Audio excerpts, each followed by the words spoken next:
एक बड़ी खबर आ रही है जहां के चैनपुर थाना क्षेत्र में जमीन का सीमांकन करने के लिए पहुंची चैनपुर अंचल के कर्मचारियों पर ग्रामीणों ने हमला कर दिया है। राजस्व कर्मचारी सुजीत सिन्हा अचानक का हमले को संभाल नहीं पाए और एक महिला ने उन्हें चप्पलों से पीटा। हमला होने के बाद राजस्व कर्मचारी ने किसी तरीके से वहां से भागने की कोशिश की, लेकिन कुछ लोगों ने उनकी दौड़ा कर पिटाई कर दी। तो ये तस्वीर आप देख पा रहे हैं जहां किस तरीके से देखिए एक महिला ने उनकी पिटाई की है। अंचल के कर्मचारी की पिटाई हुई, ग्रामीणों के कर्मी पर हमला किया गया। गुमला से आपको ये खबर बता रहे हैं एक महिला किस तरीके से देखिए चप्पल उठाकर उनकी पिटाई करती हुई नजर आ रही है। राजस्व कर्मचारी सुजीत सिन्हा अचानक हमले को संभाल नहीं पाए, एक महिला ने उन्हें चप्पलों से पिटाई कर दी और हमला होने के बाद राजस्व कर्मचारी किसी तरीके से वहां से भागने की कोशिश की, लेकिन कुछ लोगों ने उन्हें दौड़ा कर उनकी पिटाई कर दी है। मौके पर पहुंची पुलिस ने मामले को किसी प्रकार से शांत कराया। ग्रामीणों के विरोध और हमले के बाद जमीन का सीमांकन नहीं हो पाया और चैनपुर अंचल के सभी कर्मचारियों समेत पुलिस को बैरक गांव लौटना पड़ा।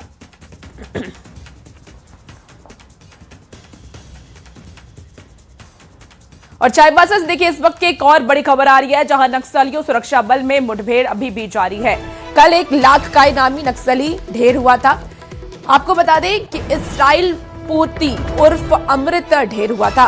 कई कांडों में शामिल था नक्सली अमृत। आज जंगल से बरामद होगा उसका शव, मजिस्ट्रेट की मौजूदगी में बरामद होगा शव। इस वक्त की आपको ये बड़ी खबर चाईबासा से बता रहे हैं जहां नक्सलियों सुरक्षा बल में मुठभेड़ जारी है। कल 1 लाख का इनामी नक्सली ढेर हुआ था। आपको बता दें कि अमृत ढेर हुआ था। कई कांडों में अमृत नक्सली था जिसको कल ढेर कर दिया गया सुरक्षा बलों की तरफ से। तो बड़ी कामयाबी भी सुरक्षा बलों को हासिल हुई है। आज जंगल से बरामद होगा शव, मजिस्ट्रेट की मौजूदगी में शव को बरामद किया जाएगा। तो आपको ये बड़ी जानकारी चाईबासा से दे रहे हैं और फिलहाल रुपेश प्रधान हमारे साथ फोन लाइन पर जुड़ गए हैं। रुपेश, नक्सली और सुरक्षा बलों के बीच अभी भी मुठभेड़ जारी है, क्या कुछ फिलहाल अपडेट है आपके पास? मुठभेड़ देखिए कल शाम तक जारी थी। कल शाम के बाद हालांकि मुठभेड़ थम गई थी और जिले के मौसम का मिजाज भी शाम को जैसे बदला था और बारिश भी हुई थी, तो इसको लेकर शाम तक जो अपडेट था शाम तक मुठभेड़ चल रही थी और उसके बाद मुठभेड़ हालांकि थम गई थी। शाम को मौसम का मिजाज बदला और रात भी होने के कारण फिर सर्च ऑपरेशन भी रुक गया था और आज भी जो अपडेट मिला है उस क्षेत्र में सर्च ऑपरेशन जारी है।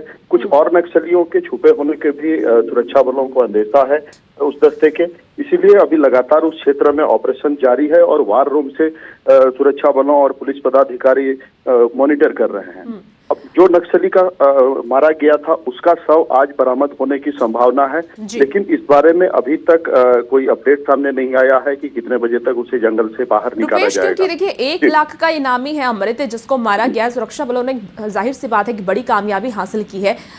फिलहाल इसको लेकर के क्या कुछ अपडेट है, क्योंकि मजिस्ट्रेट की मौजूदगी में शव बरामद होना है, कब होना है, कितने बजे होना है, क्या कुछ जानकारी है? देखिए इस बारे में कोई टाइमिंग अभी साझा नहीं किया गया है, लेकिन कल एसपी से जैसी हमारी बात हुई थी तो आज उसका शव बरामद होने की प्रक्रिया की जानी थी। लेकिन कल शाम के समय जैसे मैं बता रहा था कि मौसम का बदलाव हुआ और सर्च ऑपरेशन आगे रुका हुआ था।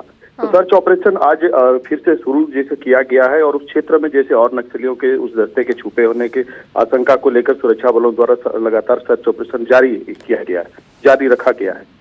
तो इसमें जैसे रांची से फॉरेंसिक की टीम भी आती है नक्सली का शव का जांच पड़ताल के लिए और मजिस्ट्रेट की मौजूदगी में सबकी बरामदगी होती है। ठीक है रुपेश, आप नजर बना के रखिए और अपडेट आपसे लेंगे। बहुत शुक्रिया फिलहाल जानकारी के लिए। तो देखिए सुरक्षा बलों को बड़ी कामयाबी हासिल हुई है, एक नक्सली भी मारा गया है। और रांची से इसी बीच एक बड़ी खबर आ रही है जहां खुले में मांस बिक्री पर हाईकोर्ट अब सख्त नजर आ रहा है। कोर्ट ने राज्य सरकार को फटकार लगाई। 2 महीने में मॉडल नियमावली बनाने का निर्देश दिया गया है। अब नियम के पालन के लिए क्या कदम उठाए ये हाईकोर्ट ने कहा है। कोर्ट ने सरकार से पूरी जानकारी मांगी है। तो बड़ी खबर आपको इस वक्त रांची से बता रहे हैं। खुले में मांस बिक्री पर हाईकोर्ट अब सख्त नजर आ रहा है। कोर्ट ने राज्य सरकार को फटकार भी लगाई है। 2 महीने में मॉडल नियमावली बनाने का निर्देश दिया गया है।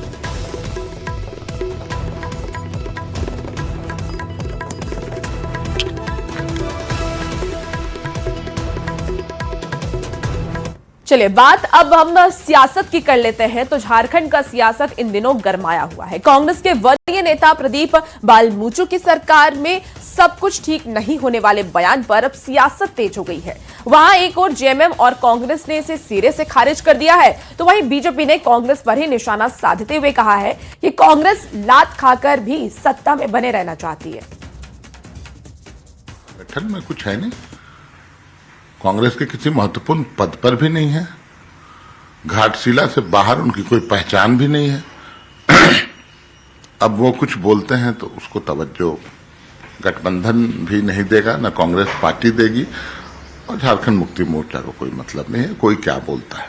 हेमंत सोरेन जी एक लोकप्रिय मुख्यमंत्री, बेहतर काम कर रहे हैं, और एकाध नेता कोई कुछ बोलता है तो वो उनका व्यक्तिगत प्रॉब्लम है।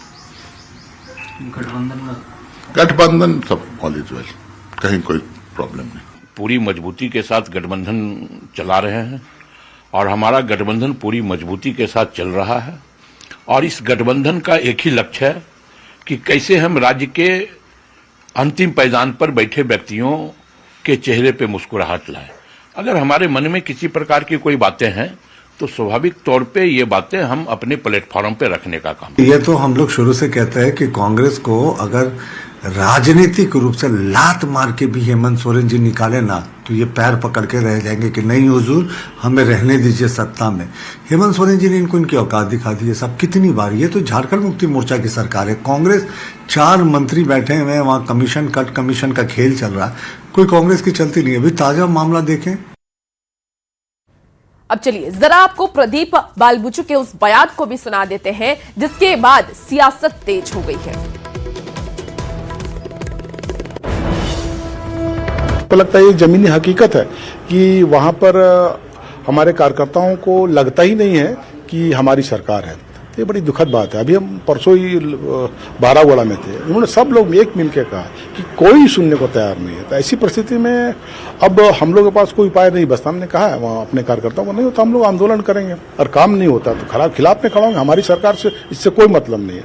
अगर काम नहीं हो रहा तो खिलाफ में खड़ा होंगे। तो हमको लगता है कि अब धीरे धीरे ये आवाज उठ रही है, और ये तो मेरा राइट है ना। अगर काम नहीं हो रहा है तो हम तो कहीं ना कहीं आंदोलन करेंगे, अपना आवाज तो उठाएंगे, लोगों के बीच में तो मैसेज जाएगा कि उसकी आवाज हम लोग बन रहे हैं। तो इसके लगता है कि ये तो हम लोग का पार्टी भी हम लोग की है, तो हम लोग का जिम्मेदारी बनती है कि जनता की आवाज को उठाना। तो हमको लगता है कि ये भी रास्ता है सरकार पर दबाव देने के लिए, सरकार से काम लेने के लिए, ये अच्छा रास्ता है। मगर ये तो पार्टी निर्णय लेगी आखिर क्या करना नहीं करना, मगर ये भी एक ऑप्शन, इस पर विचार विमर्श हो रहा है।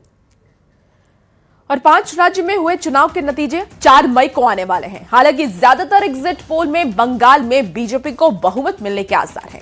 एग्जिट पोल को लेकर के भी बीजेपी में उत्साह है, तो वहीं विपक्ष इस एग्जिट पोल को भरोसा नहीं जता रहा है एग्जिट पोल पर।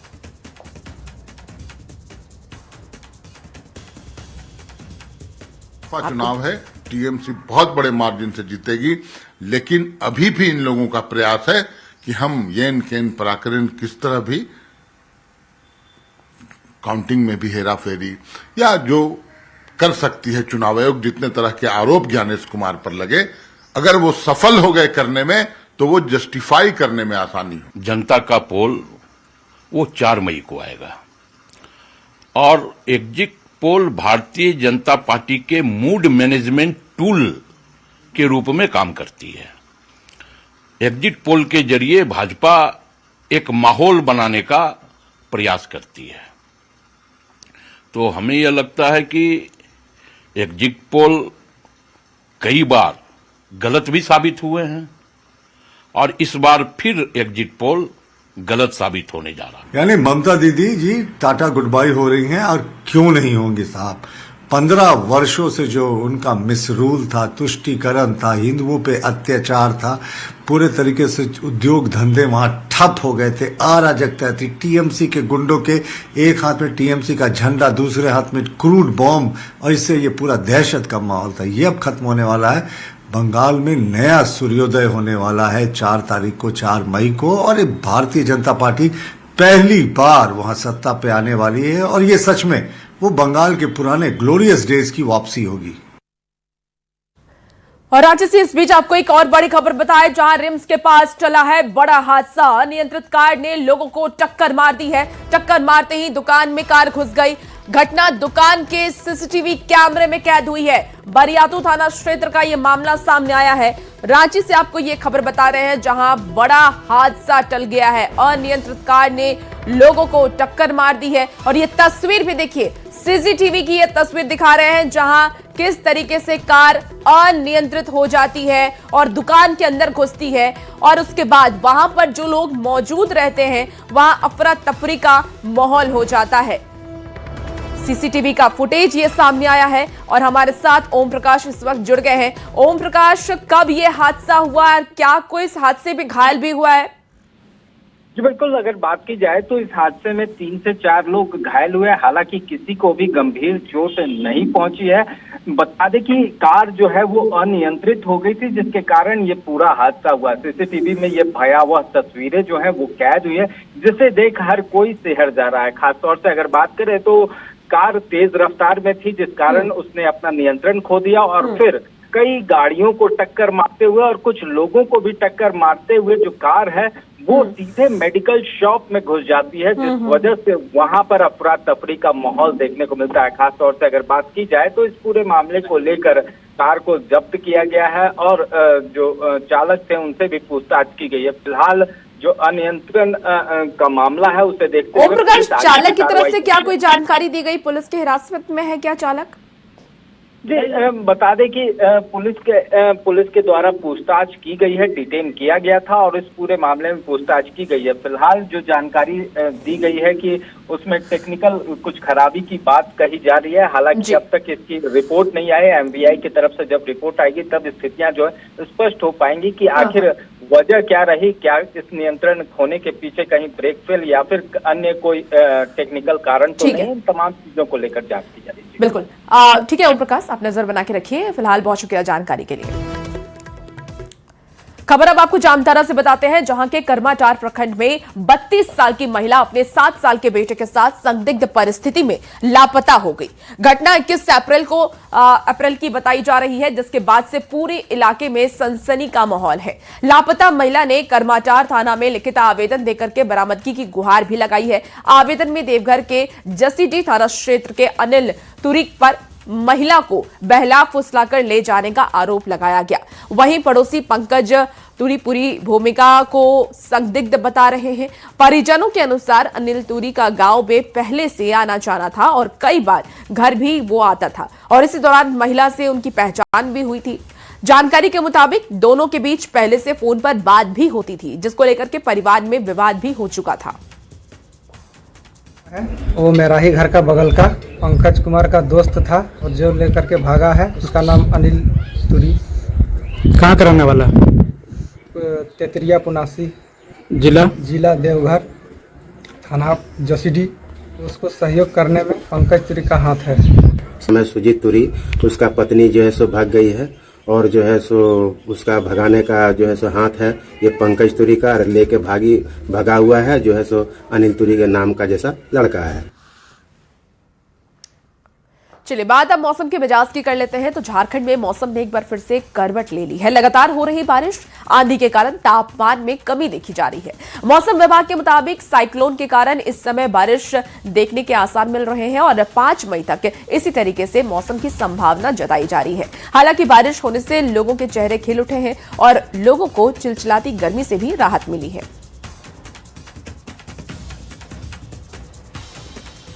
तो देखिए 5 मई तक मौसम सुहाना रहने वाला है। बदलाव देखने को मिल रहा है और इस वजह से तापमान में भी गिरावट आई है।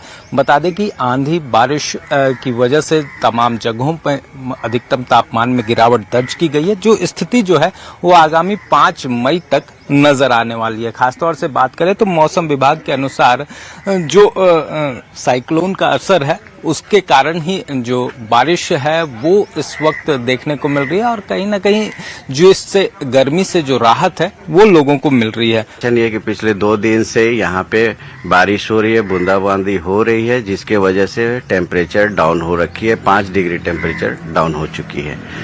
और ये मौसम हमेशा से रांची में रही है। पिछले कुछ वर्षों से गर्मी ज्यादा बढ़ गई थी, जो हम लोग अभी राहत की सांस ले रहे हैं 2-4 दिन से। पेड़ की कटाई वगैरह की वजह से जो है मौसम में इसका मिजाज जो है थोड़ा चेंज हो गया है ना। लेकिन कल जैसा बारिश वगैरह हुई है ना, तो अभी तो ऐसा लग रहा है कि जैसे लोग छोटे से घर में एसी लगा के रखते थे और भगवान का किया है क्या कि पूरे रांची में एसी लगा दिया। अभी देखिए हम लोग बैठे हैं और एसी का पूरा एहसास कर रहे हैं। तो ये है अपनी रांची। बहुत गर्मी से हम लोग बेचैन रहते थे और रांची का जो पुराना क्लाइमेट है, अगर इस तरह का होते रहेगा तो समझिए रांची का पुराना क्लाइमेट आने की संभावना है। और अभी वर्षा होने से हम लोग को बहुत राहत है, जिससे हम लोग आराम महसूस कर रहे हैं। कि मौसम विभाग के अनुसार फिलहाल 5 मई तक की जानकारी जो है वो बारिश की संभावना जो है वो जताई गई है। देखना होगा कि आने वाले दिनों में किस तरह का मौसम होता है और लोगों को कितनी राहत मिलती है। कैमरामैन प्रभाकर के साथ ओम प्रकाश, न्यूज़ 18 रांची। और देवघर में आज मौसम ने करवट ले ली है और मौसम काफी ज्यादा सुहाना हो गया है। पहले सुबह से ही बारिश हो रही है और आसमान में काले बादल छाए हुए हैं, जिससे कि लोगों को गर्मी से राहत मिली है और लोग काफी ज्यादा खुश हैं। देखिए, पिछले 2 दिनों से मौसम में बदलाव के कारण लोग गर्मी से राहत महसूस कर रहे हैं। वहीं अगर मौसम विभाग की माने तो अगले 2 दिनों तक इसी तरीके के मौसम रहने के आसार जताए गए हैं और इससे लोगों ने काफी सुकून की सांस ली है। देवघर में एक बार फिर से मौसम ने करवट ली है। देवनगरी देवघर में आज सुबह से ही बारिश हो रही है, आसमान में काले बादल छाए हुए हैं और मौसम काफी सुहाना हो गया है। इस वक्त की आप तस्वीरें देख सकते हैं कि जिस तरह से लगातार जो है वो बारिश सुबह से ही हो रही है और इसके अलावे जो है आसमान में जो है वो काले बादल छाए हुए हैं, ठंडी हवाएं भी चल रही है, जिससे लोगों को गर्मी से काफी राहत मिली है। तो लगातार बढ़ती गर्मी के बीच मौसम ने करवट ली है और इस तरह से मौसम सुहाना हुआ है, जिसके बाद से लगातार लोगों को गर्मी से काफी राहत मिली है। अगर मौसम विभाग की माने तो 2 मई तक इस तरह का मौसम रहने की संभावनाएं जताई जा रही है। वहीं आज पहले सुबह से ही लगातार बारिश और ठंडी हवाओं से जो है मौसम काफी बदला हुआ है, मौसम काफी सुहाना है, लोग काफी राहत महसूस कर रहे हैं। तो आप इस वक्त की तस्वीरें देख सकते हैं कि किस तरह से आसमान में काले बादल छाए हुए हैं और लगातार जो है वो मौसम में बदलाव के कारण गर्मी से लोगों को राहत मिली है। तो कुल मिलाकर हम ये कह सकते हैं कि बारिश और मौसम में बदलाव होने से लोगों को काफी राहत मिली है, गर्मी से काफी राहत मिली है और ठंडी हवाओं से लोगों को काफी राहत मिल रही है। मनीष दुबे, न्यूज़ 18 देवघर। और वक्त हो चला